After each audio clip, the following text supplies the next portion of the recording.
কাপড় দিয়ে ভালো করে মুছে নিত, তা না হলে হারিকেন জ্বলবে কিন্তু ওর আলোয় কিছু দেখা যাবে না। তাহলে আমার অন্তরে কলবে যদি কালো দাগ পড়ে দেয় আস্তে আস্তে আস্তে আস্তে, তাহলে আমার ভালো আসবে কোথা থেকে? কলবি তো মূল জিনিস। যে কলবে আল্লাহ রাসূল বলছে কি, কলবে দুটো জিনিস থাকে, হয় শয়তান থাকবে না আল্লাহ থাকবে। আর শয়তান জাসিমুন আলা কলবে ইবনে আদমা, আল্লাহ রাসূল বলছে কলবে শয়তান বসে থাকে, প্রত্যেক কলবে, প্রত্যেক মানুষের কলবে, সে পুরুষ হোক, মহিলা হোক, বাচ্চা হোক, বুড়ো হোক, ধাড়ি হোক, যাই হোক। আর শয়তান জাসিমুন আলা কলবে ইবনে আদমা, প্রত্যেক আদম পুরুষ এবং স্ত্রীর কলবে শয়তান বসে থাকে। ফায়দা জাকার আল্লাহ ফাসাকা, যখন এই কলব আল্লাহর জিকির করতে থাকে, আল্লাহ আল্লাহ করতে থাকে, কলব আল্লাহ আল্লাহ করতে থাকে, তখন শয়তান ওখানে থাকতে পারে না, পালিয়ে যায়।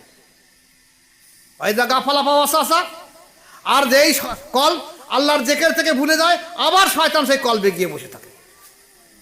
তাহলে আমি আমার নফসের চরিত্র সংশোধন করাবো কি? আমি শয়তান আমি কলবে বসেই দেখে দিয়ে দিয়েছি। তাহলে আমার এই ফিজিক্যাল বডির মূল চালিকা শক্তি হলো আমার কল, আর সেই কলবে বসে শয়তানের ঘর বসে রয়েছে এখানে, সে বসে বসে আমাকে পরিচালনা করছে। মানুষ তো খারাপ কাজ করছে কেন?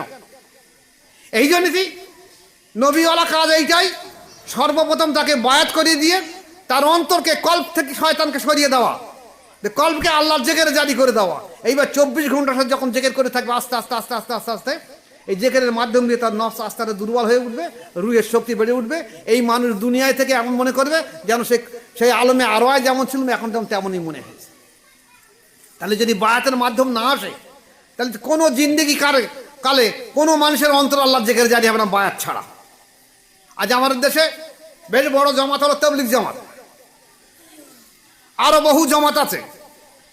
এই জামাতে কিন্তু এই বায়াত প্রথা নেই। রাসূল পাক সাল্লাল্লাহু আলাইহি ওয়াসাল্লাম দুনিয়ায় এসে সর্বপ্রথম মানুষের চরিত্র সংশোধন করেছে বায়াতের মাধ্যম দিয়ে। আর এই বায়াতকে তুলে দেওয়ার জন্য বিশ্বের মধ্যে বহু রকম জামাত তৈরি হয়েছে। ইসলাম কি মুছে দেবো? দে আল্লাহ আল্লাহ করে রেখে দেবো। আজকের আল্লাহ পাকের লাখো শুকরিয়া, আমাদের এই এলাকায় এ তরিকা ছিল না, আমরা বুঝতাম না।